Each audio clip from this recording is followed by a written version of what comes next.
Olá, meu nome é Vinícius e se não fosse o Big Bang, não teria como os habitantes de Londres acertarem seus relógios. Olá, aqui é a Maura e...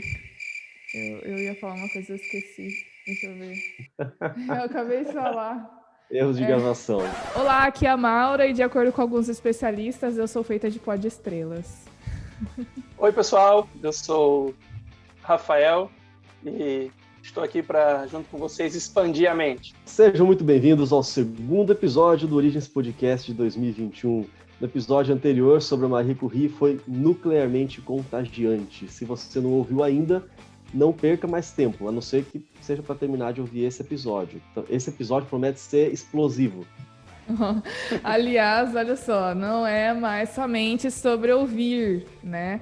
E agora é uma das maiores novidades do nosso podcast, que essa temporada nós também estamos disponibilizando os vídeos da nossa gravação, né? A gente grava pelo Zoom, então, além de gravar o áudio, a gente também grava o vídeo. Então, por que não colocá-lo no YouTube, né? Então, você também pode conferir... Dá tchauzinho pra nós aqui, ó. Você tá assistindo a gente. Você também pode conferir vídeo, voz e o que você quiser. Também nas nossas redes sociais, né? Lembra que todas as novidades estão por lá, no nosso Instagram, Origens Podcast, na nossa página do Face, que é o mesmo nome, no YouTube também, que é o mesmo nome. Então, fica por lá, tem conteúdo no meio da semana. A gente postou algumas coisas semana passada, tem pedacinho do episódio para você que de repente não deu tempo de ouvir. Então, fica sempre ligado e dá aquela força lá no Insta pra gente.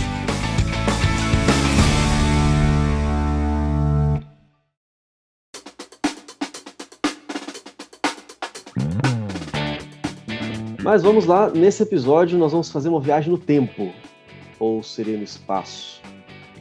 Bom, vamos descobrir esse negócio de espaço, de tempo já já. Maura, por favor, apresente nosso convidado de honra, que também é o primeiro episódio nessa temporada que nós vamos ter um convidado espacial, quer dizer, especial. Tem muitas de onde saiu essa, pode ficar tranquila. Segura aqui, abriu a temporada das piadas sem graça do Vinícius. Mas vamos lá então. Olha, mas eu gostei. Bom, a gente está aqui, vocês já perceberam, o convidado já começou aqui com a gente, é o Dr. Rafael Christ. Ele é professor do Instituto Federal de Ciências e Tecnologia do Maranhão. Ele é doutor em cosmologia, então ele manja muito do espaço, de física, etc. E a gente chamou ele para conversar sobre um assunto que é um tanto quanto controverso. Existem muitos mitos sobre, e a gente quer aproveitar esses próximos minutos para desmistificar e para acertar algumas coisinhas sobre o Big Bang. Bem-vindo, Rafael, ao nosso Musicalcast. Obrigado, Maura. Obrigado, Vinícius. É um prazer estar aqui com vocês. Sem poder participar de um podcast que visa esclarecer e ajudar as pessoas a pensar esses assuntos super interessantes e tornar assuntos que poucas vezes não são tão conhecidos, interessantes, atrativos, de uma maneira engraçada e muito atraente. Eu parabenizo e estou feliz aí de estar aqui com vocês. Se eu puder ajudar, né, naquilo que eu trabalho, que eu conheço um pouco, estou à disposição. E vamos lá, conversar um pouco. Certamente vai conseguir ajudar muito a gente. E realmente, pela dificuldade da gente ter as informações corretas sobre esse assunto, eu acredito que esse vai ser um dos episódios mais relevantes que a gente fez até hoje. Esse ano a gente está arrebentando nos assuntos, que é para conseguir trazer uma informação melhor e de qualidade para todo mundo que acompanha o Origens Podcast. Mas agora então, vocês já perceberam os meus easter eggs desde o começo até agora. Se você não percebeu ainda, vai ter que se ver com o Sheldon. Mas a Maura agora falou, agora há pouco, né, o nosso grande conhecido Big Bang. Nós vamos ter a presença especial aí do Dr. Rafael para nos ajudar a falar com isso, sobre esse assunto. Mas vamos lá, Maura, qual que é a primeira pergunta aí? Vamos tocar a espaçonave. Vamos começar do início, né? É bom a gente entender, a gente sempre fala aqui que ter um panorama histórico é importante, né? Então a gente precisa saber como que surgiu essa teoria, né? Essa ideia veio de onde? Será que ela já existia desde os filósofos gregos, romanos? Não sei. Conta pra gente, Rafael, essa teoria do Big Bang, quem que criou, por que ela tem esse nome, como que surgiu essa ideia no meio científico, acadêmico? Então, pessoal, a ideia do Big Bang, ela surge aqui, o que nós chamamos hoje de teoria do Big Bang, ele vai surgir a partir ali do início do século XX. O que estava acontecendo no início do século XX? Nós estávamos tendo dos últimos grandes períodos, eu chamo últimos assim porque ao ver, a gente teve grandes descobertas recentemente, mas revoluções, mudança de paradigmas gerais assim na área da ciência e especialmente na área da física aconteceram ali no início do século XX, com o nascimento da teoria quântica, da mecânica quântica, com o nascimento da teoria da relatividade ali no início do século XX. Você observa 1905, Einstein lança artigos dele onde ele lança a teoria da relatividade especial, lança argumentos a favor da quantização da energia. Você tem Max Planck lançando a ideia de quantização de energia. Aí começam dois pilares da física moderna surgindo ali de maneira incrível, que é um ponto que, antes de seguir, mesmo que não tenha tanto a ver, mas já que nós estamos aí num podcast que trata tanto de ciência, é importante dizer que quando eu me refiro, eu vou fazer esse esclarecimento, porque como um apaixonado por história da ciência, até mais do que por cosmologia apenas, eu gosto mais, a história, a filosofia da ciência me atrai muito, e eu queria corrigir alguns equívocos. Muita gente pensa, o Einstein criou, o cientista tal criou, isso é meio que um mito. Na verdade, um cientista, geralmente, ele marca pela organização de uma ideia que já vinha nascendo através de vários outros ao longo da história da ciência.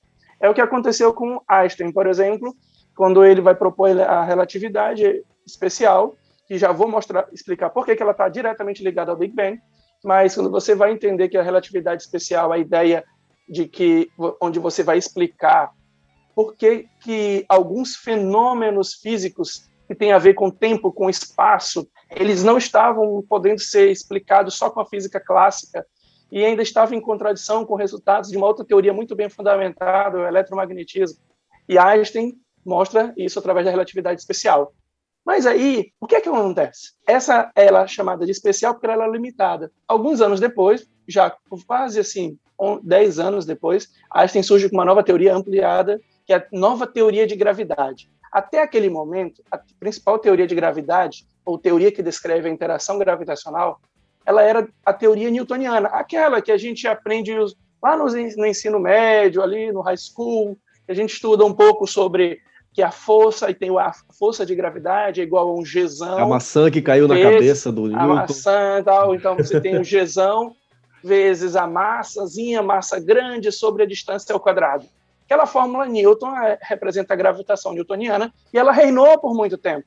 Mas Einstein, quando ele expande a teoria da relatividade, ele constrói uma nova teoria da gravidade einsteiniana. E tudo bem, o que tem a ver? Agora, o que Einstein faz? Que vai estar ligado diretamente à ideia do Big Bang. Einstein demonstra que tempo, espaço, ele mostra isso na relatividade especial, que tempo e espaço eram uma coisa só. E ele mostra agora que essa estrutura tempo e espaço, que a gente chama de tecido do tempo e espaço, ele é afetado pela gravidade. Então, o que nós achávamos que o Sol puxava a Terra, Einstein mostra que, na verdade, é uma deformação no espaço, uma deformação que acontece como um lençol esticado que você joga uma bola em cima dele, essa deformação que causa os efeitos gravitacionais que nós observamos. E aí, essa base matemática de Einstein, a teoria da relatividade geral de Einstein, permitiu que muita gente começasse a se perguntar, inclusive, primeiramente, o próprio Einstein. Bom, se essa é a teoria da gravidade que rege o universo, como é que esse universo se comporta? O que essa teoria me diz sobre o universo se comportar? E aí, existe uma equaçãozinha, que não está aqui, mas seria legal depois vocês procurarem na internet, aí dar uma glugada aí rapidinho, e procurar a equação de Einstein da gravidade. Tem uma equação de Einstein que, dependendo das condições do universo, ela tem diversas soluções possíveis. Se você coloca dentro do universo uma determinada massa, o universo vai ter um comportamento. Se você coloca uma massa diferente, o universo vai ter outro. Então, essa equação, ela nada mais, nada menos do que me diz como o universo evolui. Ela diria, né? Mas só que para eu resolver ela concretamente, primeiro ela é uma equação matemática. Para eu conseguir descrever a realidade, eu preciso jogar os elementos certos da realidade. Isso foi um primeiro passo para o homem tentar entender como o universo como um todo, como é que ele se comporta. Essa teoria ela foi tão bem sucedida, foi essa teoria que lançou Einstein como o primeiro, como dizem aí na história da ciência, o primeiro popstar da ciência. Einstein foi o primeiro popstar, o primeiro cara que estava nas revistas, nos jornais, e as pessoas queriam conhecer o cara da mídia. Por que ele foi isso? Porque ele faz uma previsão, um cálculo, e a gente mede isso, mediu esse desvio da luz no eclipse, e a posição de uma estrela que ele preveu que essa estrela ia mudar de posição, a estrela mudou de posição. Então, no outro dia, Einstein estava no New York Times, nos jornais, mas o mais importante... Trend Topics do Twitter da época, Topics, né? Exatamente. O cara hashtag Somos Todos Einstein, estava lá fazendo sucesso. Com certeza. Hashtag Somos Todos Einstein. O cara estava super famoso. O que ele trouxe de especial? Ele trouxe para a gente uma teoria que descrevia o universo. Mas, por enquanto, essa teoria ela estava lá e Einstein foi o primeiro a propor o modelo de Einstein do universo. Inclusive, o modelo de Einstein do universo era um modelo que o universo era estacionário. O universo ele não mudava. Por que Einstein propôs isso? Porque era o pensamento da época. Isso é o que é importante a gente entender. Muita gente pensa, a teoria do Big Bang ela foi um pensamento que vinha na época e se instaurou na ciência. Não, pelo contrário. O pensamento da época era que o universo era plano, na verdade não plano, estacionário, não mudava. Ele não muda, nem expandia, nem contraía. Só que tem um problema. Para Einstein propor um universo estacionário, sendo que o universo é preenchido de matéria e matéria se atrai pela gravidade, o que ele teve que jogar? Ele jogou um elementozinho lá que afastava, para não deixar o universo colapsar. Porque senão não seria estacionário. O movimento da gravidade. Gravidade para um lado e esse outro elemento. Esse outro elemento que ele chamou de constante cosmológica. E ele colocou lá para resolver. Ele colocou na mão a coisa. Beleza. Ficou assim. Einstein fez modelos, teve um outro cientista chamado De Sitter, fez outros modelos. Mas o tempo passou e, paralelo a esse desenvolvimento teórico, começou-se a observar, estava havendo toda uma exploração do espaço. Nós estávamos querendo saber o que eram as nebulosas, quem eram as galáxias. Naquela época, era tão interessante assim, que naquela época, o próprio universo não se sabia nem qual era a extensão do universo. Para muitos, o universo era a nossa galáxia, a nossa Via Láctea. Para muitos, todo o universo era a nossa galáxia. Mas havia um grupo na astronomia que não pensava assim. Achava que umas manchinhas que eles observavam no espaço... Não, eu acho importante, Rafael, está falando, porque por causa da quantidade de conhecimento que a gente tem e o acesso à informação que a gente tem, às vezes a gente não consegue entender determinadas mentalidades da época, né? Então, por exemplo, hoje pra gente, todo mundo que nasce hoje já sabe que tem gente no espaço, que o universo está em expansão, que tem não sei quantos milhões e bilhões de galáxias. Mas há 100 anos... É como você estava falando, não era assim. Por quê?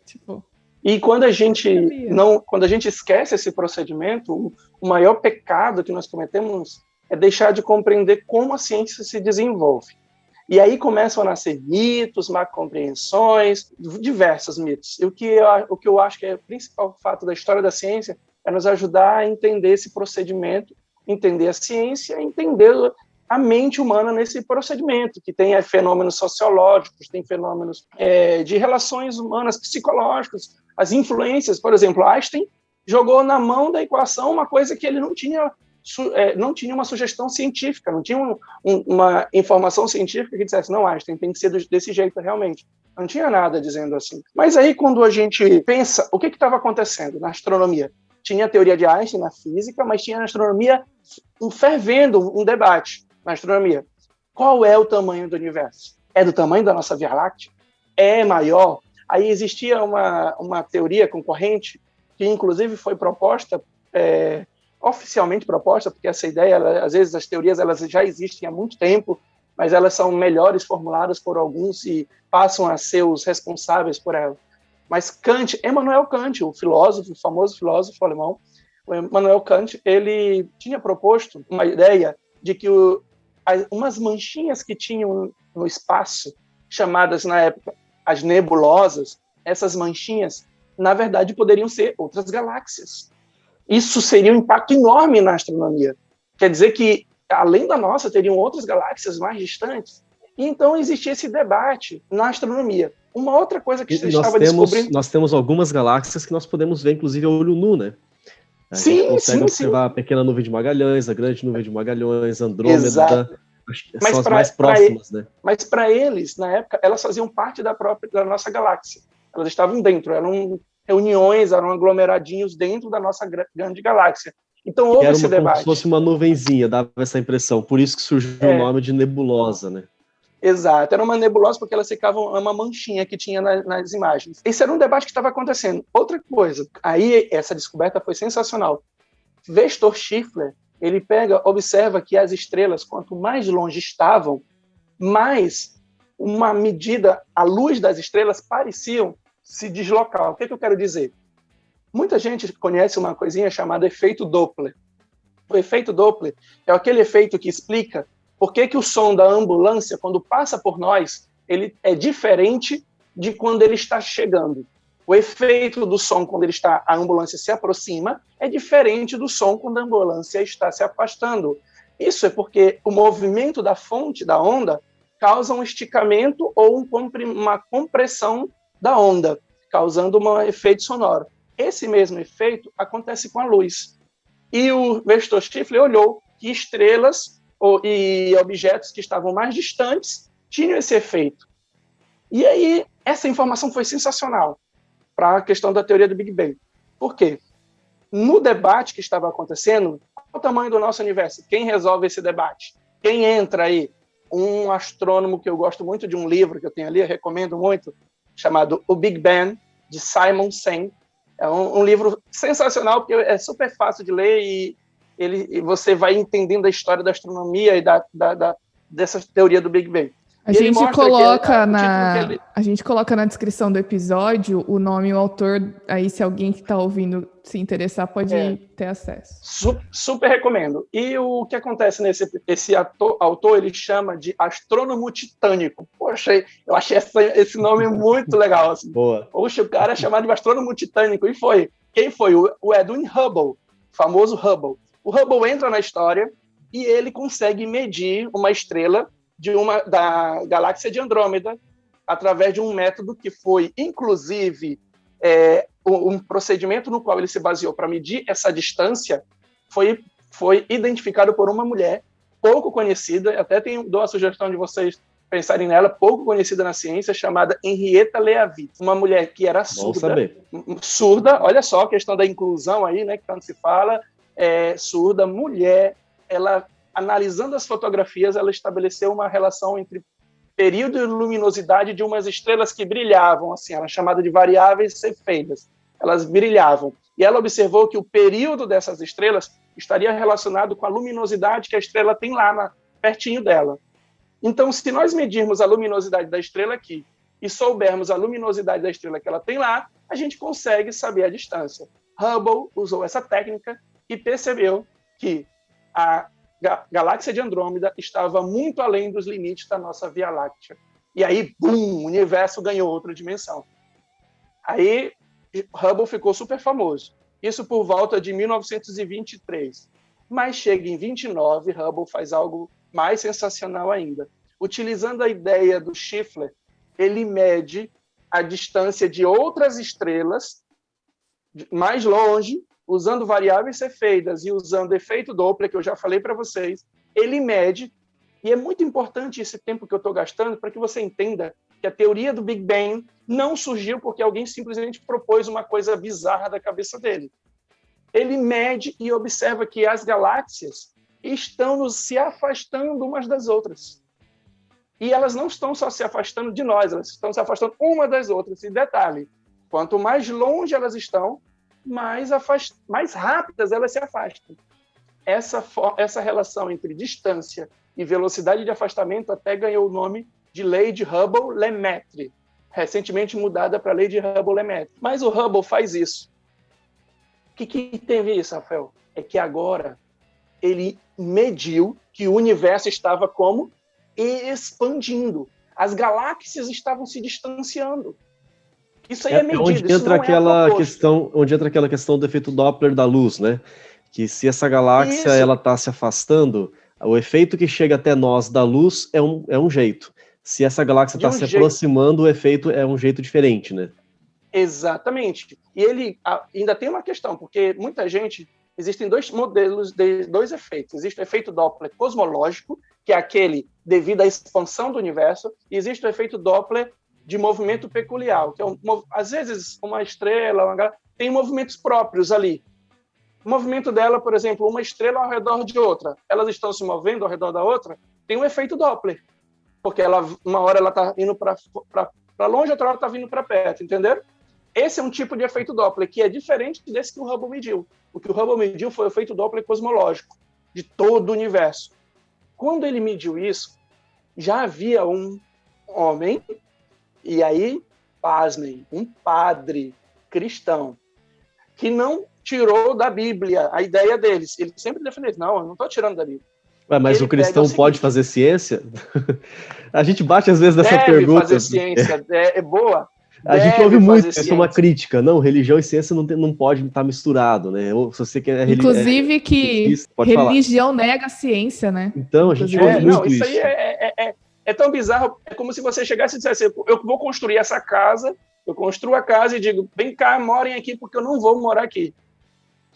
Foi o que os cristãos fizeram. A gente construiu a casa, que é a ciência ocidental moderna, ela é toda construída com pilares cristãos, motivação cristã, e hoje tem cristãos defendendo que a ciência não é cristã, né? Então é bem estranho. Mas então, o ponto é que esse cientista chamado Georges Lemaître, belga, padre anglicano, que dizia que existiam duas maneiras de estudar a natureza, a realidade. Com a frase dele, existem duas formas de estudar a realidade. Eu escolhi as duas. Então, o Lemaître, ele já tinha resolvido as equações de Einstein, ele já tinha mostrado que uma solução das equações de Einstein era que o universo estivesse se expandindo, e não só se expandindo, baseado em um fenômeno chamado de raios cósmicos, que uma partícula pequena vai decaindo em várias outras partículas. Inspirado por esse fenômeno, ele propôs que o raciocínio dele é simples. A equação de Einstein mostra que o universo pode se expandir. Então, se você volta no tempo, o universo estaria todo se acumulando em um só ponto, todos eles juntos. E ele propõe uma ideia de que o universo passou por um processo. Isso ele propõe teoricamente. E quem é que vai lá? Independentemente, é importante isso, um não fez por causa do outro. O Edwin Hubble não fez as medidas por causa do Lemaître. E o Lemaître não fez os cálculos por causa do Hubble. Ambos, separadamente, identificam, uma experimentalmente, o outro teoricamente, que o universo pode estar expandindo. E, portanto, poderia estar em um processo anterior. Por isso que nós dissemos que o pai da teoria do Big Bang, é aí que nasce o Big Bang, é o Georges Lemaître. A lei de que as galáxias estão se expandindo é chamada de lei de Hubble-Lemaître, porque os dois propuseram essa ideia, que haveria essa relação, velocidade e distância. Só que um mediu, o outro fez a conta. Tu vê a relação importante que existe na ciência entre o teórico e o experimental, o observador. E ele faz isso. É muito interessante, Vinícius e Maura, que é nesse momento que nasce o Big Bang, de uma solução da equação de Einstein, um modelo, uma proposta de modelo, que encontra comprovação nas observações. E o interessante é que essa conclusão, chegada aí tanto pelo Hubble como pelo Lemaître, resolvendo a equação do Einstein, mas parece que contraria a própria ideia do Einstein, né? Porque se ele pensava no universo estacionário, agora o Hubble e o Lemaître falam que não é estacionário, né? Ele tem essa dinâmica. Inclusive, o Einstein foi contra as primeiras soluções apresentadas por Lemaitre. Ele contrariou, disse que estavam erradas. Lemaitre mostrou que estavam certas, publicou o trabalho, e Einstein se retratou, dizendo que tinha cometido erro. Inclusive, ele chama de aquela constante cosmológica que ele incluiu na mão, nas equações, para fazer o universo não colapsar, ele chama aquilo de o maior erro da vida dele. Eu estou imaginando na minha cabeça aqui eu estou imaginando, claro que não aconteceu, mas eu estou imaginando um diálogo talvez até um pouco bizarro. Imagina o Einstein chegando para o Lemaitre e falando assim, não, você fez a conta errada. E o Lemaitre fala assim, mas eu fiz a sua conta. Aí ele fala, não, mas eu sou Einstein, tipo, eu faço contas erradas. Exato, eu sou Einstein. O problema é, o Lemaitre pode dizer, não, você até não faz contas erradas, o problema é quando tu vem com preconceitos errados, entendeu? Preconceitos, no sentido mesmo. E foi o que ele veio. Eu achei interessante nessa história, outra coisa importante sobre ciência, Rafael, que você falou aí na história, é que a gente não faz... o conhecimento científico, ele não é construído por uma só pessoa, né? Ele é muito colaborativo. Isso mesmo, incrível. Então, para chegar nesse final, precisou do trabalho dos dois. E depois dos dois e demais. E outras pessoas, exatamente. É por isso que eu me delonguei, foi um pouco prolixo, mas eu queria construir a ideia de que o Big Bang ele é um resultado de vários pontos de vista se contribuindo entre si. E quem pergunta assim, Rafael, no resumo, quem formula o Big Bang? Georges Lemaitre, ele resolve a equação de Einstein e propõe que o universo nasceu de um pontinho lá, de um ponto. Tá, mas quem é que vê a primeira evidência cabal dessa teoria e observa ela sem estar influenciado pela teoria? É o Edwin Hubble, que o cara nem sabia dessa ideia, ele simplesmente mede e tem os gráficos dele medindo e da equaçãozinha proposta por ele. Então, o astrônomo titânico, mais uma vez, destruiu. Ele virou o cara naquela época. Assim, ele já era, né? Já depois da primeira vez que ele resolve o grande debate da astronomia. Então, é assim, pessoal. A teoria do Big Bang surgiu nessa formulação. E ela já surge com uma primeira comprovação, que é a medida da expansão do movimento das galáxias. Entendeu? Agora... Mas deixa eu aproveitar aqui, antes do Vinícius fazer a pergunta. Eu acho que tem uma história legal por trás do por que o nome, né? Porque inicialmente não tinha esse nome de Big Bang, né? Boa. Sim, isso é uma coisa bem legal de falar. Muita gente pensa que foi assim, aí propuseram o Big Bang, aí o Edwin Hubble observou, e tem o Lemaitre fez a conta, e todo mundo aceitou. Nada. Imagina, se Einstein acreditava no universo estacionário, que dirá outros cientistas da época? Muitos acreditavam no universo estacionário. Era uma crença na época. E, por causa disso, tinham cientistas que faziam contas, testes, experimentos, propondo a demonstrar que o universo era estacionário. Então, quando vem uma teoria como essa, ninguém joga suas contas fora, como se diz aqui no Maranhão, joga no mato suas contas e esquece. Não, a gente simplesmente vai contra isso e diz, não, tá errado, isso não pode. E muita gente foi contra o Big Bang. O Big Bang foi, por muito tempo, uma teoria muito mal vista. Primeiro, contrariar a crença da época. E segundo, por uma razão que nós aqui do podcast vamos entender, preconceito religioso. Para muitos, o Big Bang tinha uma origem religiosa, porque uma das coisas que o Big Bang diz é que houve uma origem. Eu vou já falar sobre o que ele não diz quanto à origem, mas ele diz que houve uma origem. E quando fala houve uma origem, tem gente que se treme todo. Meu Deus, houve uma origem do universo. Não pode isso de jeito nenhum. E foi o que aconteceu na época. E como um cientista famoso chamado Fred Hoyle, que era adepto da teoria do universo estacionário, num comentário, num artigo, ele escreve essa jocosamente, ele escreve dizendo essa teoria da grande explosão. E aí pegou o apelido que ele deu ao Big Bang como teoria da grande explosão, falando de maneira jocosa. E foi assim que a teoria do universo que se expande a partir de um ponto se chamou a teoria do Big Bang, ou grande explosão. mas não foi algo que os autores originais deram para ela. É aquela piada, aquela tirada de sarro que acabou pegando, né, na boca do povo. Pegando, exatamente. Agora, interessante isso que você falou, porque isso. é muito forte. Você disse da questão do preconceito religioso.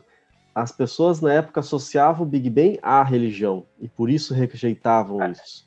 Hoje em dia, a gente vê o contrário. Muita gente. A gente vê as pessoas colocando em lados opostos, Big Bang e religião. Quem é religioso, nossa, meu Deus, não pode aceitar Big Bang, que heresia, né? Mas, ok. Exatamente. Esse é um ponto irônico, né? Cheguei a ser irônico isso. Totalmente. E eu quero trabalhar um pouco mais agora, nesse momento, essa ideia, mas outras também, porque eu lembro quando eu aprendi Big Bang, eu aprendi totalmente errado. E eu até agora, eu dou aulas sou professor de física e de química na educação básica. A gente menciona bastante questões de origem da vida, especialmente ali no 9º ano, nos primeiros anos do ensino médio também, primeiro e segundo ano. Sim. E aí eu gosto de começar a aula, quando eu falo sobre Big Bang, perguntando assim, pessoal, o que vocês sabem sobre Big Bang? O que é o Big Bang? Aí eu vou anotando no quadro, para depois eu ir desmistificando tudo. E às vezes ótima estratégia. Aquela explosão na cabeça deles, né? O pessoal fica assim, nossa... um brainstorm ali para os alunos ali. Mas aparecem coisas do tipo, é uma explosão, é a teoria de formação das estrelas, dos planetas, é o surgimento da vida, é o surgimento da matéria, é a evolução do macaco no homem. Quer dizer, tem tantas coisas. E aí eu vou colocando tudo isso no quadro, vou escrevendo no quadro. Aí eu vou, Big Bang é uma explosão? Não. Big Bang tem a ver com isso? Não. Eu encho o quadro de X. Mas fala aí pra gente, que eu acho que vai ser melhor você falando. Explica o que não é o Big Bang. Antes de falar o que é, me diz, bom, você já falou, né? Algumas coisas, mas antes da gente entrar a fundo no que é o Big Bang e nessas implicações, diz pra gente o que o Big Bang não é. Olha, o Big Bang, em primeiro lugar, muita gente, vamos pelo nome, não é uma grande explosão, não foi. Em que sentido ele não é uma grande explosão? Porque quando a gente pensa em explosão, a gente pensa em uma bomba num ponto do espaço explodindo e preenchendo o espaço. Isso não é por quê? Porque o Big Bang, as equações de Einstein, elas falam de que num determinado tempo, tudo estava concentrado num só ponto. E esse tudo que estava inclui, vamos lá, e desse ponto tudo começou. O que é que começou e que estava todo mundo concentrado? Matéria, energia, espaço. O espaço estava ali, então não havia um espaço ao redor para ser preenchido. Espaço estava ali e o tempo também nasce naquele momento inicial. Porque o espaço e o tempo, para a teoria da relatividade, são uma só entidade. Então, eles estavam ali, espaço e tempo, a matéria, a energia, tudo concentrado num só ponto. Esse ponto expande. Então, o que nós chamamos é como se, em vez de uma bomba explodindo na sala, é a sala toda, o tempo, o relógio, tudo incluído num só ponto, e tudo isso expande. Então, a teoria do Big Bang fala que, no momento, estavam concentrados, e depois ele expande. Então, não é surgimento, não é explosão. Surgimento de matéria é mais do que surgimento de matéria. É o surgimento de tudo. Tecido do espaço-tempo, da energia, de tudo. Tudo. Ninguém colocou uma dinamite lá dentro e aí explodiu aquela bola de fogo. Exato, não é isso. De forma alguma.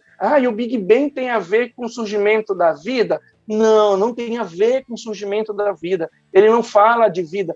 Na verdade, o Big Bang, ele é interessante isso aqui, ele não é a explicação de como a origem aconteceu. Isso é muito interessante. Ele não diz como aconteceu. Por quê, Rafael? Porque as equações do Big Bang não tem nada nas equações que diga assim, olha, a causa da origem, o processo foi esse.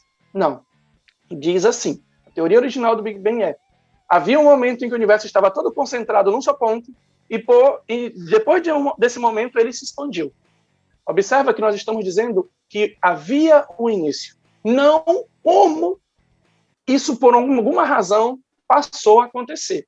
O Big Bang não diz isso, ele não descreve. Porque, primeiro, na física, na cosmologia, quando você vai voltando no tempo, existe um limite para as leis da física, que é um tempinho chamado tempo de Planck, que a partir daquele tempo de Planck, daquele limite, as leis da física, relatividade, mecânica quântica, elas passam a ter uma interação que nós não conseguimos mais descrever teoricamente. Então, não existe física para além desse limite, da maneira que nós conhecemos. vou falar melhor, nós não conhecemos a física que descreveria aquele momento. Então, quando vem um cientista, seja o Stephen Hawking ou outro, e ele já veio a dizer em livros ou em reportagem, nós explicamos a origem do universo. Desculpa, é só uma frase de efeito. Não explica a origem do universo. Nós explicamos que o universo teve uma origem. Agora, como isso aconteceu, aí nós estamos tentando, buscas, teorias, e até fazer isso mesmo. Porque compreender está aí. Deus deixou esse universo todo para a gente estudá-lo. Tá? Em nenhum momento ele botou uma plaquinha dizendo, não passe. É isso. Só para a gente pontuar, então, enfatizar aqui. O Big Bang ele não vai falar assim como as coisas surgiram, mas ele vai apontar de que houve um início, o universo não é eterno. Exatamente. É mais essa questão de eterno ou teve um início, né? Exato, ele explica que teve um início, é um modelo que teve um início, as equações vão lá e mostram isso, as equações de Einstein, ponto, é isso aí. E tem relação ali com o surgimento de planetas, surgimento de estrelas. Isso é uma outra coisa super interessante, Vinícius. Muita gente também pensa isso, não é assim. Big Bang, ele diz, nós temos o universo expandido, mas houve um momento que esse universo estava concentrado. As equações do Big Bang, a teoria que foi proposta por Lemaitre, que foi confirmada inicialmente pela observação de Hubble, fala disso. Não havia teoria nenhuma na época sobre formação de como é que as estrelas, os planetas formaram. Não havia isso. Só para ter uma ideia, os elementos químicos, havia-se todo um debate sobre a formação dos elementos químicos. Não estamos nem se referindo a estrelas. Que já se tinha a teoria do Big Bang ali, e a pergunta é, como dentro da teoria do Big Bang eu consigo ver a formação dos elementos iniciais? Hidrogênio, hélio, os mais leves. Como é que eu consigo ver isso? Houve todo um debate sobre isso, que a gente chama de teoria da nucleossíntese. Observa que é uma teoria que entra dentro da teoria maior do Big Bang. Não é a teoria do Big Bang, ela encaixa-se ali para explicar. E houve um debate, inclusive nesse livro eu estou lendo exatamente essa parte, que é super interessante, como houve várias teorias propostas, cálculos sendo refeitos, e uma equipe de um físico chamado George Gamow, que ganhou o prêmio Nobel por isso, faz a conta e demonstra que, para explicar a quantidade de hélio que nós temos medidos no universo, esse hélio deveria ter sido formado lá no Big Bang.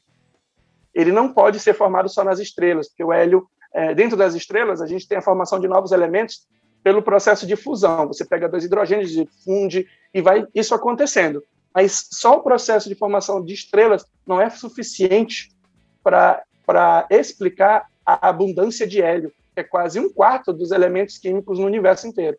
Então, você tem muito hélio, a maioria, é claro, é hidrogênio, mas você tem muito hélio, e só a estrela não é possível.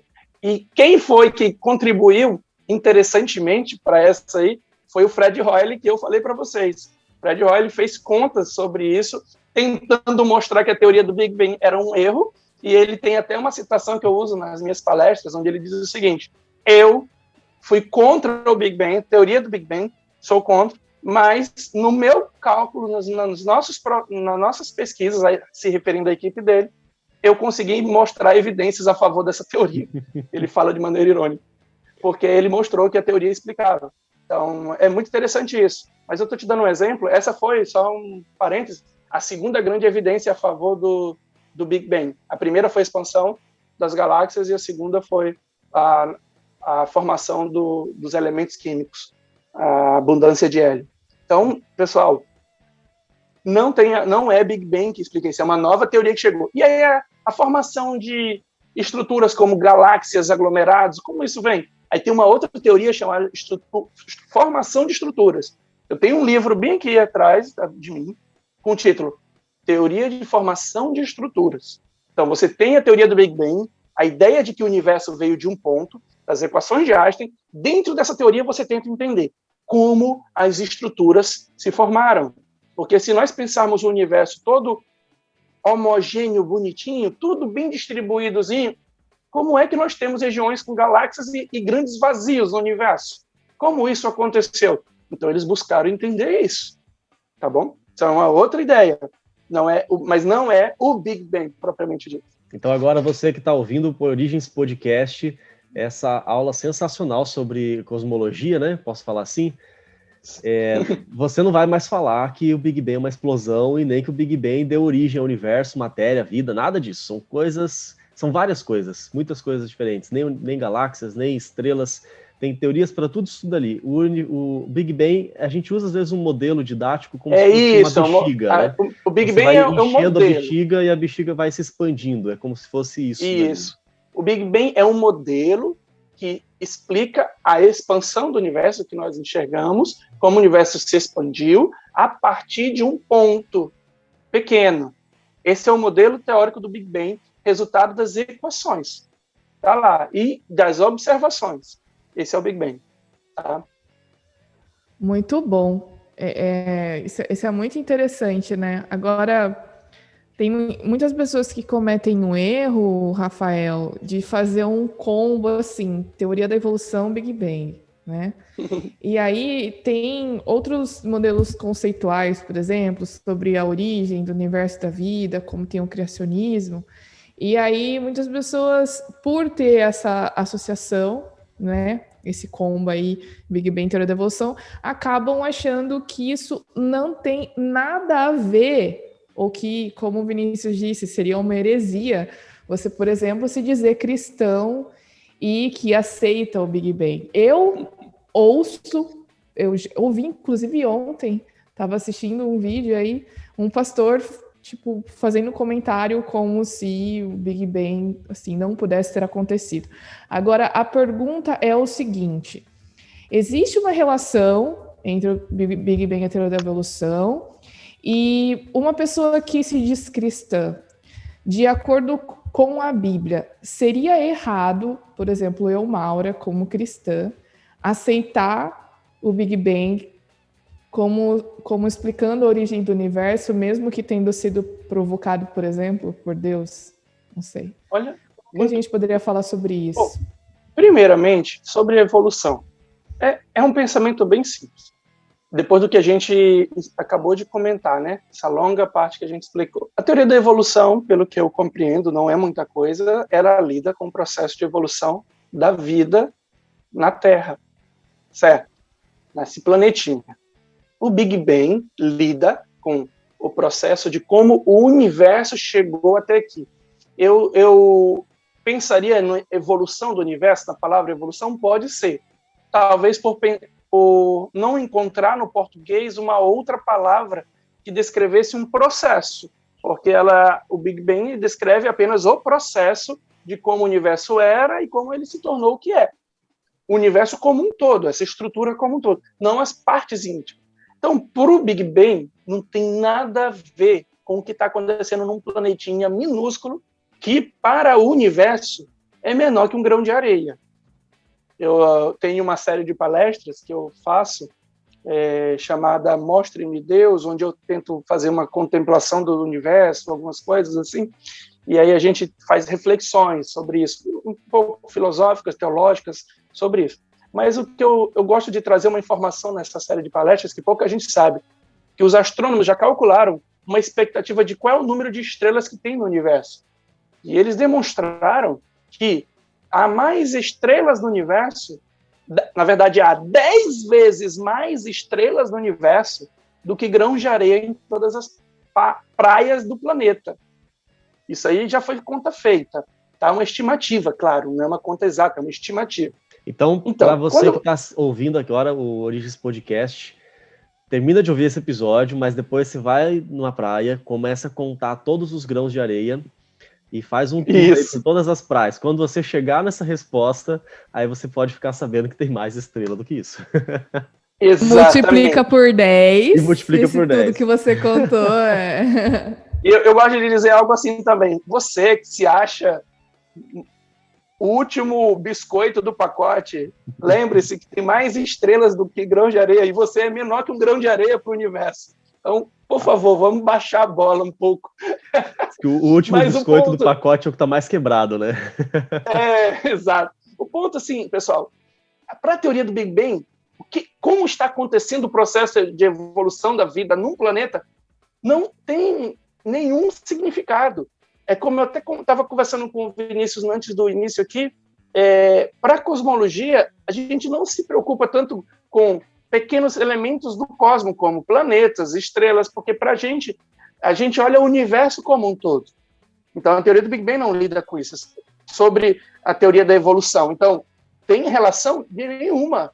Agora, claro que a teoria da evolução pega todo o processo de formação da Terra, usa a escala temporal para incluir o processo e tentar ver se daria tempo suficiente para que todos aqueles processos, ao acaso, pudessem gerar o que nós temos hoje.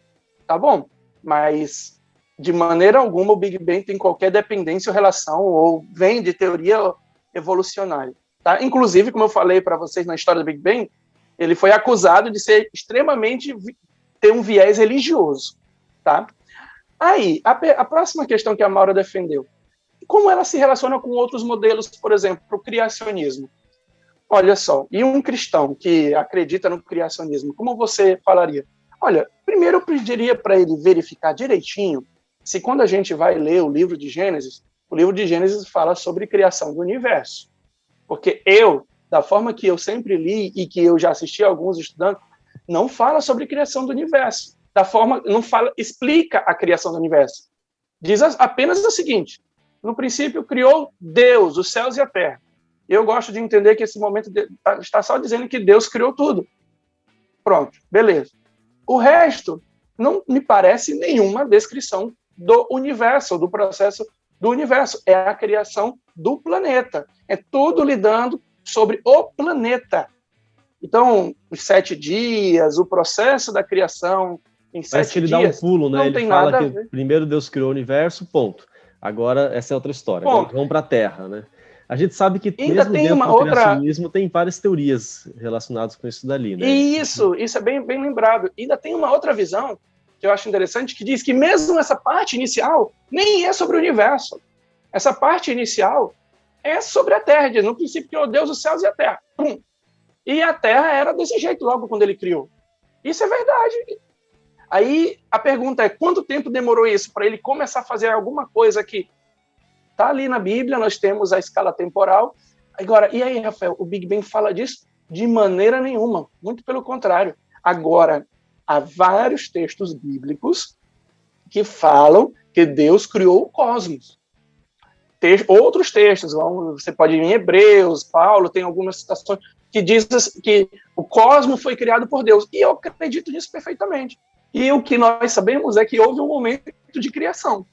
Isso a teoria do Big Bang diz. Houve um momento de criação. Eu tenho um livro, que é o livro no qual eu me inspirei para fazer um pouco a série que eu falei, de palestras. O livro chama-se Mostre-me Deus. É um repórter que foi fazer todo um projeto e ele faz entrevistas com grandes astrônomos, prêmios Nobel.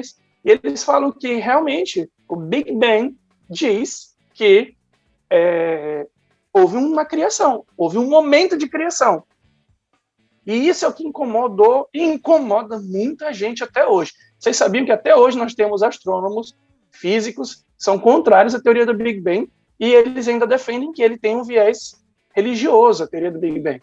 Eles são contra essa teoria. É porque aponta para essa criação, né? Então, aquele que é criacionista, por exemplo, vai falar, essa criação foi o momento que Deus criou, né? Exato. Agora, como você falou, Vinícius, e se Deus cria o universo e depois ele tem aquele jardim enorme e diz, agora eu vou cuidar desse planeta aqui, eu quero vida nesse planeta, e ele começa a trabalhar com esse planeta. O que impediria? O texto bíblico não impede isso. O texto bíblico não fala. O texto bíblico e a Bíblia, ela tem um referencial muito claro, um foco muito claro. Pelo menos é o que eu digo para mim. Deus tem que falar conosco. E a mensagem dele é para nós. Então, para nós, o que interessa é como o nosso planeta foi feito, como a nossa Terra foi feita. Ali, Rafael, mas tem outros textos que falam da criação de corpos celestes ali. Aí você tem que tentar entender se ali é criação ou aparecimento ou outros significados. E aí, cara, a gente vai entrar na interpretação do texto bíblico, que é uma outra seara. Aí a discussão vai longe ali. Então, vai longe. O Big Bang em si, a teoria do Big Bang, ela é apartidária, vamos dizer assim, né? Ela não aponta explicitamente nem para um nem para o outro lado. Mas os criacionistas utilizam o Big Bang com sucesso, e os evolucionistas também. Isso, e aí, mas ela aponta para uma coisa muito interessante. Houve uma criação, houve um momento inicial, houve uma origem. Como, por quem, de que maneira, não importa ao Big Bang, mas que houve. Exato. Houve um momento em que ele não era e ele passou a ser.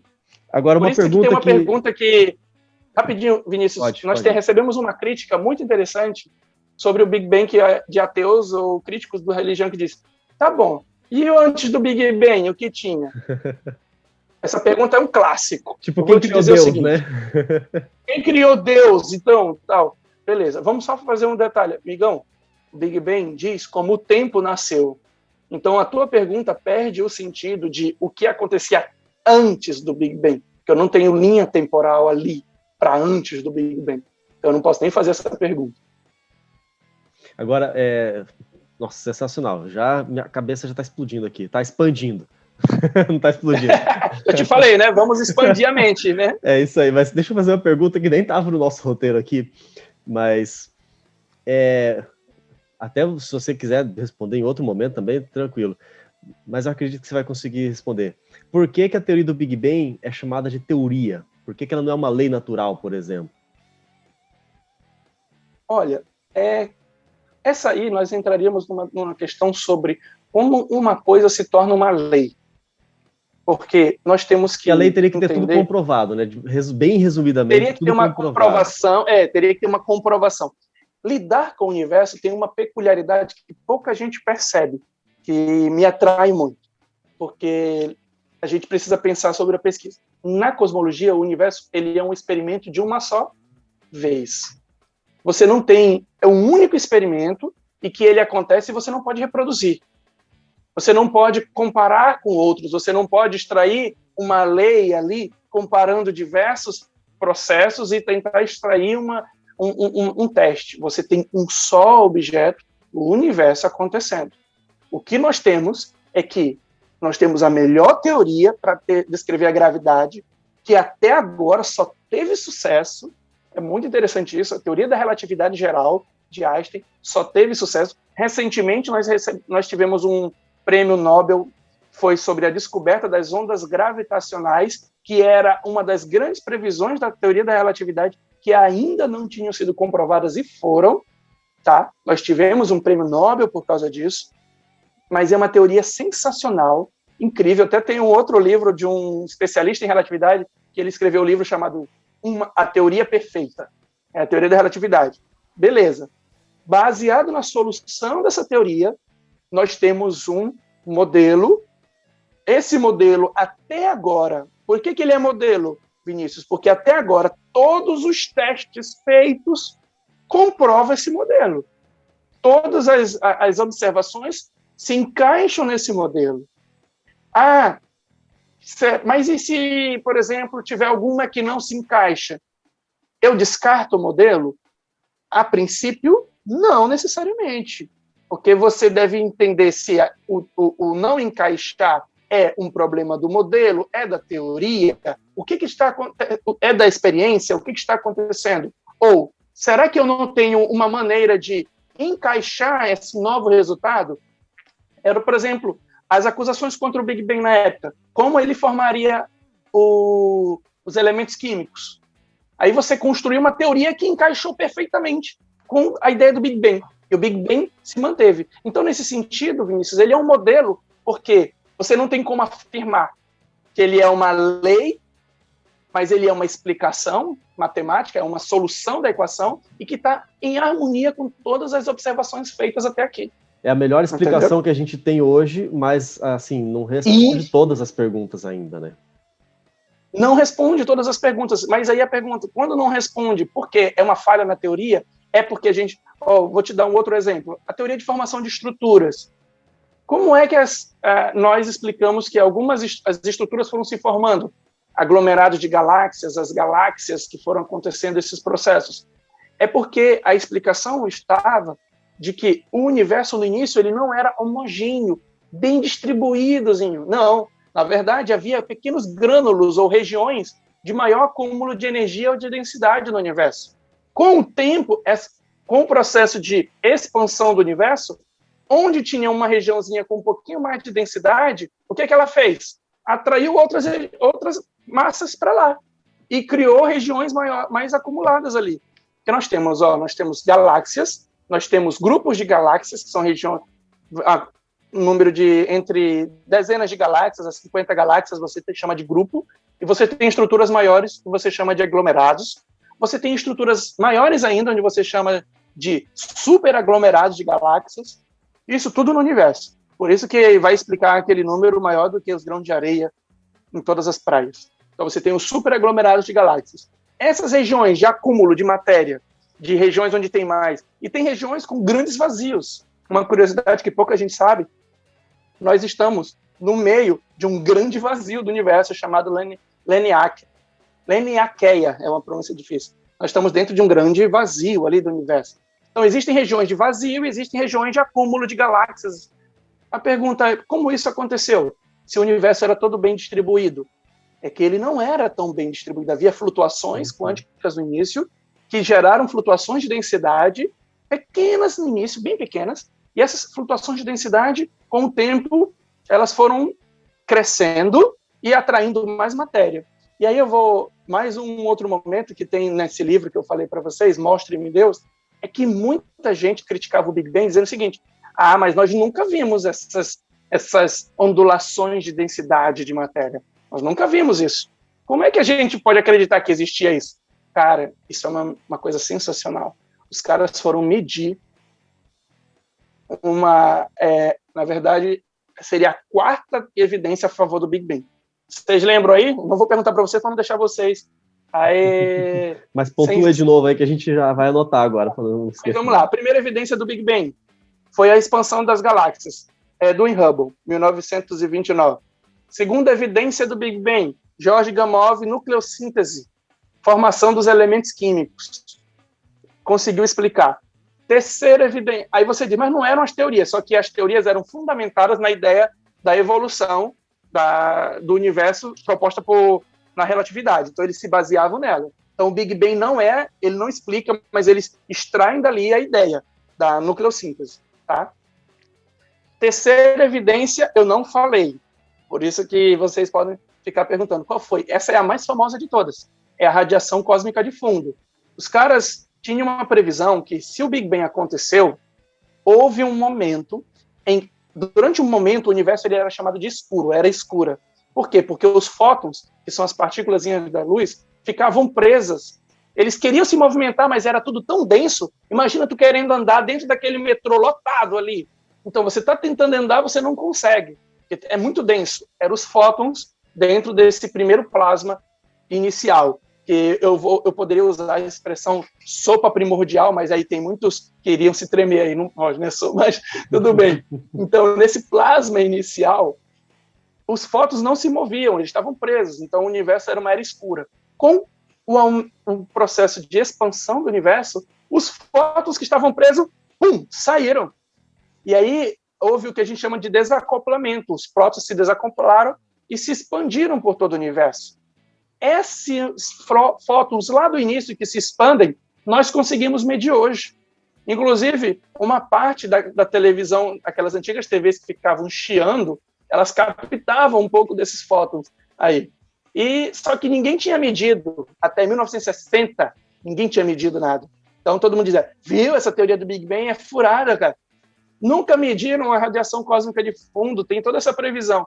Aí tinha uns caras trabalhando numa antena, uns engenheiros, feras aí, trabalhando numas antenas para fazer algumas medidas, alguns testes, descobriram que a antena estava com um problema, tinha um ruído nessa antena.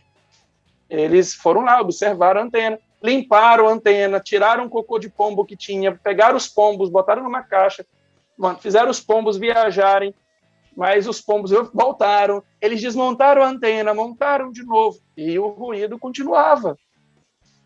Até que eles entraram em contato com um astrônomo, um físico, na verdade. Olha, nós temos esse ruído, você tem alguma sugestão de como nós poderíamos tratar? O físico era líder da equipe que estava construindo o equipamento para medir esse ruído. Quando ele olhou, ele estava numa reunião com a equipe dele, E nessa reunião ele desliga o telefone e diz: gente, acho que alguém chegou primeiro. E aí ele vai descobrir que mediram a radiação cósmica de fundo, que nós chamamos de o eco do Big Bang. Essa aí ganhou o prêmio Nobel, esses engenheiros, cara. Esse foi um prêmio Nobel fácil, né, cara? Por acaso. Sério, por acaso, cara. Os caras estão ali, diz assim, eu vou medir esse negócio. Que negócio é esse, o ruído? Então, gente, se você está ouvindo o ruído, por favor, dê atenção a ele. Cuidado, os ruídos podem ser prêmios Nobel. Então, o cara pegou e ganharam o prêmio Nobel pela grande descoberta. Mas o que é interessante é... O que você está falando isso dessa terceira evidência do Big Bang? É que, quando você mede essa radiação do universo, ela era uniforme, toda bonitinha, assim, ó. E qual é o problema? Vê se vocês pegaram a ideia. Se ela era uniformezinha, qual era o problema para o Big Bang? O que vocês acham? É que se o universo era uniforme, não teria como ele formar as estruturas. Não teria como sair as regiões de acúmulo de galáxias e coisas do tipo. E aí o que aconteceu? Os críticos caíram em cima. Viu? Vocês estão vendo? A radiação cósmica de fundo até existe, mas não mostra a formação da estrutura. Não pode, teoria do Big Bang. Aí, anos mais tarde, eles enviam, acho que em 1992, satélite chamado COBE. Vai lá, é o satélite com um experimento para medir a radiação cósmica de fundo com muito, muito mais precisão do que antes. E ele vai medir. No livro que eu lia, essa história, ele conta que os astrônomos ficaram aguardando os dados chegarem de frente para o computador. Os dados começaram a chegar, mas os caras já tinham o programa, os dados chegavam e iam já gerando o gráfico. Eles queriam ver se o gráfico tinha as ondulações que precisava ter. Quando essas ondulações apareceram, esses caras vibraram, porque eles conseguiram verificar que as ondulações aconteciam. E detalhe, essas ondulações, elas precisavam ser num grau que a gente chama de 1 em 10 milhões. Em 10 mil, 10 menos 5, isso. 1 em 10 mil. Por quê? Porque se a ondulação fosse muito maior, o universo não se encaixaria com o modelo anterior. Se fosse muito menor, também não se encaixaria.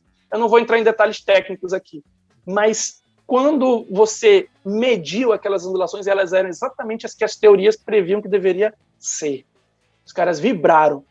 É a quarta grande comprovação do modelo do Big Bang.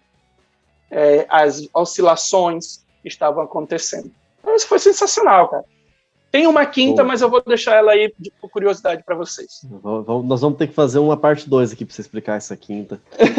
Mas... Não, Rafael, acho que a gente já pode deliberar agora, né, Vinícius? Ele já virou sócio do Origens Podcast. Sim. Então, e para quem acompanha o Origens Podcast sabe que eu, particularmente, sou muito fã de qualquer coisa que tenha a ver com astronomia, cosmologia e seja lá o que for. Quem está vendo pelo YouTube, inclusive, deixa eu já fazer aqui o meu jabá pessoal aqui. Quem está vendo pelo YouTube, eu estou mostrando na câmera aqui a minha camisa da NASA, que foi um presente muito especial de uma pessoa muito especial, quando teve lá na NASA, né, Maura? E claro. Quando eu tive a oportunidade de ir lá, eu completei o conjunto aqui com o meu bonezinho. Uniforme. O meu uniforme. Poxa! Eu também tenho, tá? Quando eu fui lá, eu comprei a minha também, eu quero dizer. Então, Rafael, no próximo episódio, aí a gente combina, vem todo mundo com roupa da NASA. Todo mundo de NASA. Isso, super concordo, pode deixar. Que show. Muito bom. A gente já vai meio que se encaminhando para o nosso final, mas tem ainda os 2 pontos que a gente queria conversar aqui rapidamente, Rafael. Tem uma pergunta aqui que, enfim, o Vinícius a gente estava conversando, né? Porque a gente sabe, como você afirmou aí, que atualmente nós sabemos que o universo está em expansão. Sim. Né? Mas, provavelmente, assim, enfim, para formar essas estrelas, planetas, teria que ter sido algo não que se afasta, mas que se junta. Isso. Então, não é contraditório dizer que está se afastando, mas que ao mesmo tempo precisou se juntar de novo? Exatamente. Mas aí a gente teria que pensar o seguinte, por exemplo, o universo está se afastando, mas nós estamos sendo atraídos pelo Sol. Nós estamos sendo atraídos, a Lua está sendo atraída pela Terra. Como é que é isso? É porque o que está expandindo, em primeiro lugar, não, muita gente aí, até vou aproveitar a pergunta de vocês e esclarecer uma segunda pergunta que está diretamente ligada. Muita gente pensa que as galáxias estão aumentando, que os planetas estão aumentando, porque está tudo se expandindo. Não é assim, pessoal. O que expande é o tecido do espaço-tempo. O universo que nós chamamos de expandir é a região onde as galáxias estão. Imagina como se, é o que você até usou, aquele exemplo, os pingozinhos, marcações no balão. O balão, a superfície, o espaço-tempo é que ele expande. Tá? E, claro, ele quer afastar as regiões umas das outras, afastar uma galáxia da outra. Só que tem um porém. Essas galáxias, elas também têm uma outra força aí atuando. Que força é essa? A gravidade. Em algumas situações, a gravidade é maior. Em outras, a gravidade é menor, dependendo do quê, primeiro? Dependendo da matéria que está ali na região central, ou da matéria no centro de massa, ali você tem uma distribuição. Vinícius estudou bem isso aí na física, a gente tem uma distribuição de partículas e tem sempre um ponto que a gente considera como centro de massa. Então, se você tem uma região maior ali dentro, ali no centro de massa, e se a força de gravidade que ela puxa é maior do que a expansão do universo, mesmo que o universo expanda, mas a gravidade está segurando aqueles objetos. Então, inclusive, pessoal, um dos focos da minha tese de doutorado foi estudar esse processo de formação de estruturas, que a gente estudou esse assunto de formação de estrutura, e a ideia é bem simples. Você tem, dentro de uma região, massa que está atraindo matéria para ela, está atraindo matéria. Mas você tem também o que a gente chama de fluxo de Hubble, ou Hubble Flow, que eu acho um nome super legal de falar. Tem o Hubble Flow e tem a atração gravitacional. Quem é que ganha? Depende da quantidade de massa no centro e depende da distância que você está daquela região. Se você estiver muito perto, cara, desculpa, você vai ser atraído. Se você estiver muito longe, o Hubble Flow te leva embora. Então, Mauro, a formação dessas estruturas é explicada por quê? Porque havia a distribuição de matéria, essa matéria que estava mais próxima de outras regiões de grande gravidade foi atraída porque a gravidade era maior do que a força de expansão. Simples assim. É cabo de guerra, cara. Simples, famoso cabo de guerra. A gravidade venceu a expansão.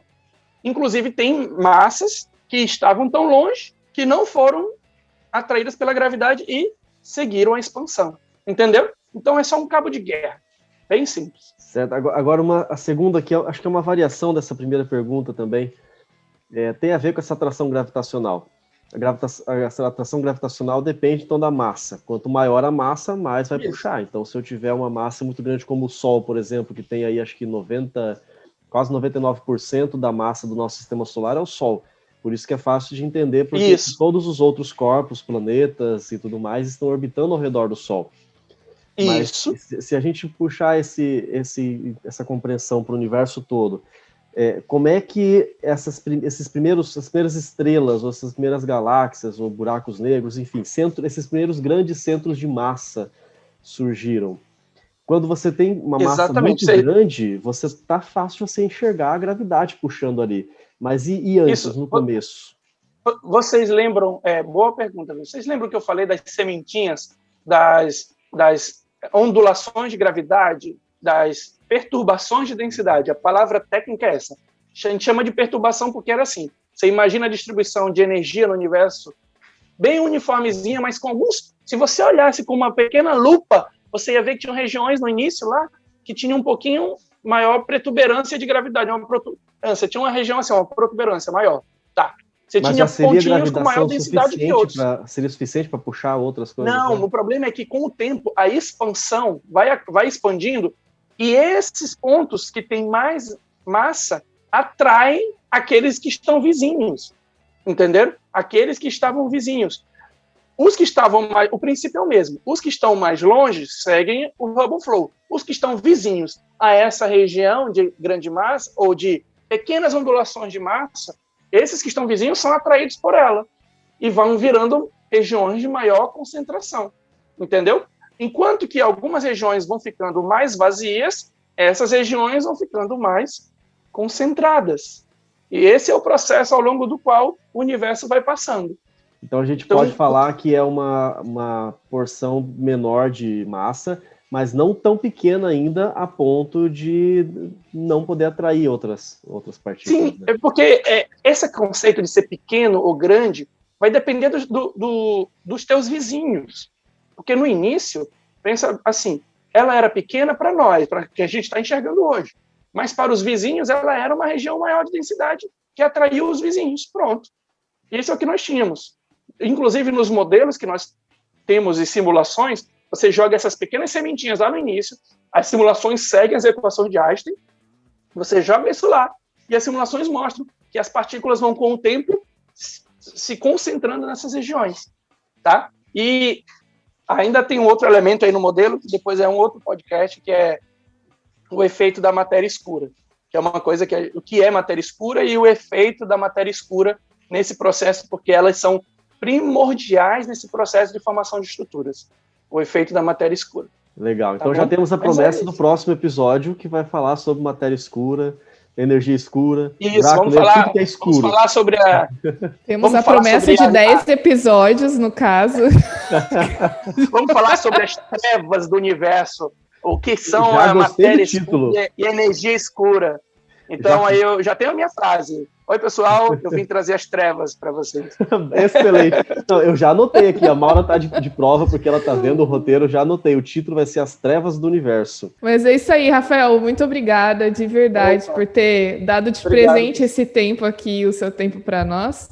E fechou. Já é o mais novo sócio do Origens Podcast, só vamos marcar os próximos. Obrigada. Não, obrigado, pessoal, e quero parabenizar por vocês criarem um ambiente bem agradável e para falar de temas super importantes e de uma maneira interessante, assim, que é o que falta, e tem muito por aí, né, mas tem muitos aí com alguns viés que a gente não gosta muito, assim, e a gente quer, às vezes, dar também a interpretação sobre um outro ponto de vista, né, sobre outras cosmovisões, né. Manter a mente aberta e expandida. Exatamente, por isso que a gente convidou no início, vamos expandir a mente. Tá bom? É isso. Então, obrigado pelo convite de vocês. A melhor aula que eu tive esse ano até agora foi essa. Muito obrigado. Nada, cara. De bondade sua.